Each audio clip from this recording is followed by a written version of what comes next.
मित्रांनो, जय जवान जय किसान. मी बालाजी सोसे, सिंदखेडराजा तालुका, जिल्हा बुलढाणा, शेतकरी योद्धा कृती समिती संस्थापक अध्यक्ष. मी तमाम बुलढाणा जिल्ह्यातील शेतकऱ्यांना आवाहन करतो, आदरणीय आपले शेतकरी नेते आणि प्रहार संघटनेचे प्रमुख आदरणीय बच्चूभाऊ कडू यांनी जे आंदोलन पुकारलं, त्या आंदोलनामध्ये संपूर्ण बुलढाणा जिल्ह्यातील शेतकऱ्यांनी हजारोच्या संख्येने सामील झालं पाहिजेत. आणि आपण गेल्या अनेक दिवसापासून सोशल मीडियाच्या माध्यमातून बघतो, बच्चूभाऊकडून एक शब्द वापरला गेला की शेतकऱ्यांनी आत्महत्या केल्यापेक्षा एखाद्या आमदाराला कापून टाका.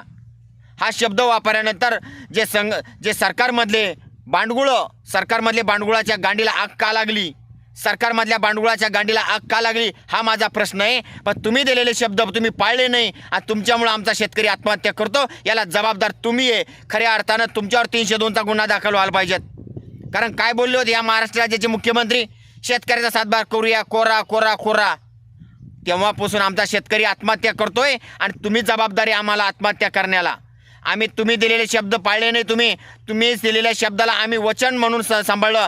तुम्ही दिलेल्या शब्दाला आम्ही एक आधार म्हणून सांभाळला आणि तुमच्या एका शब्दावर आमच्या संपूर्ण महाराष्ट्रातल्या शेतकऱ्यांनी भरभरून तुम्हाला मतदान दिलं आणि तुम्हाला या सत्तेच्या गादीवर बसवलं. आणि सत्तेच्या गादीवर बसवलं तुम्हाला सत्याचा माज आलेला आहे. म्हणून तुम्ही आमच्या शेतकऱ्याची आत्महत्या करण्याचा वेळ तुमच्यामुळे येत आहे. आणि बच्चूभाऊ जे बोलले त्याचं समर्थन आम्ही करत आहे. बुलढाणा जिल्ह्याच्या वतीने सांगतो, शेतकरी योद्धा कृती समितीच्या वतीने सांगतो, बच्चूभाऊ जे बोलले ते सत्य बोलले. बच्चूभाऊ बोलले ते खरं बोलले. मी शेतकऱ्याला सांगतो, आता आत्महत्या करायची वेळ नाही.